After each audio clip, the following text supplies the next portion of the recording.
I'm Babak, photographer for National Geographic, and specialize in nighttime photography since my teenagehood, so it's almost 25 years now. I'm born and raised in Iran, lived in different parts of the world, now based in Boston.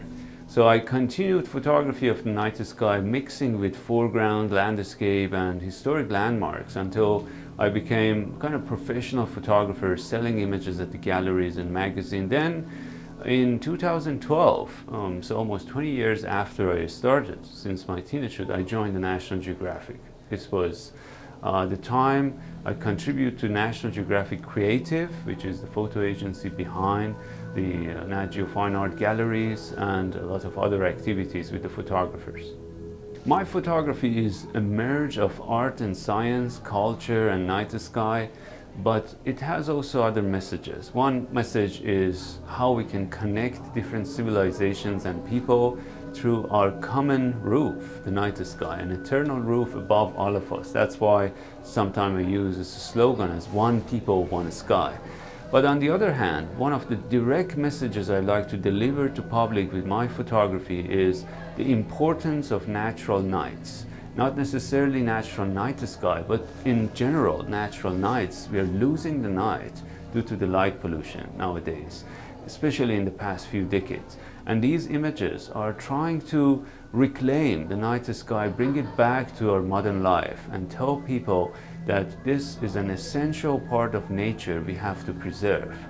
In the year 2007, I started an international project called The World at Night, or TWAN, T-W-A-N, and we are now a group of 40 photographers in 25 countries doing this kind of photography and trying to communicate people with this unfortunately unforgotten part of our nature nowadays.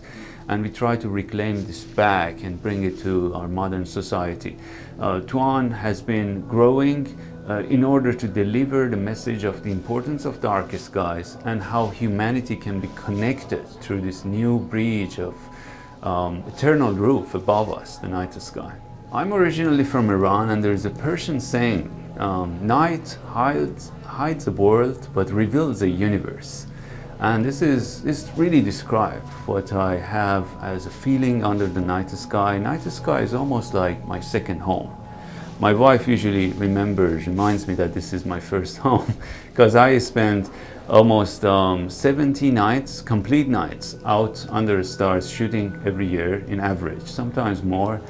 And I have that connection with the night sky that many other people basically have within, but they have lost it due to our modern life. Let me give you an example. About 80% of people around the world no longer see the Milky Way from their location, where they are living, because of light pollution. So that's over 5 billion people on the planet who've lost the connection with natural night skies nowadays. Saying this, night sky is not only a laboratory to astronomers, it's an important part of nature. It's 50% of our nighttime environment. Not seeing the Milky Way might be something really non-essential, but it's similar to not seeing your national park, not seeing your mountain next door all of a sudden. So you lose the connection not only with astronomy and nature, but the connection with your origin and future, because night sky is our origin and future. Some people who come to the galleries or see my images on social media for the first time, they think that these kind of Milky Way images and starry skies are fake or Photoshop, because we have lost the connection to pure night sky available still in many of the national parks in the US or in other parts of the world where nature is preserved, both in daytime and nighttime. So the picture behind me in the Atacama Desert of Chile shows the Milky Way in one of the darkest locations on the planet. So first, in order to get these pictures, you need to be at the right time in a perfect location. Then comes the equipment in order to capture images in a single exposure, which I love to do. At totally darkness, you have to use very fast lenses and high sensitive cameras. I often use a camera which is more sensitive at nighttime to the red end of the spectrum. It's called astro-modified camera, in order to capture those red nebulosity in the sky, which is visible in this part of the Milky Way. Then comes the editing and processing the image. So, as I mentioned, I prefer to continue shooting single exposures and challenge myself with all the equipment and imaging techniques at site to bring out the details. And the reason that some viewers might think these are impossible to create is that we have been disconnected from this kind of pure night sky still available in many places around the planet. Second is that at nighttime our eyes are almost color blinded. So we cannot see the colors which are visible in some of these images, like those red nebulosity, colorful stars, and the color of the Milky Way is completely monochrome to the eye at the night. So the true color of the Milky Way is yellowish, pale yellowish. Some areas are colorless, but the center of the galaxy, which is just behind me, the galactic bulge, is yellowish, but it's completely colorless to the eyes. Therefore, people think these are highly processed. These are not, in fact.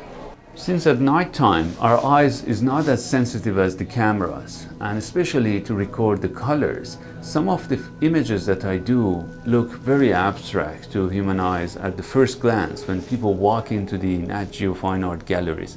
But at the same time, because they are otherworldly and abstract looking, they fit very well with fine art. That's why we try to select the images which are more unique in this regard, and they do communicate more with fine art collectors and people who are interested to this kind of art. They're not necessarily a fan of astronomy or night sky, but these images could represent not only astronomy but also art and the connection between two, art and science. Art is the communicating language for science. If you look at some of the books, scientists are trying to share their knowledge with people. So outreach books, pop science books.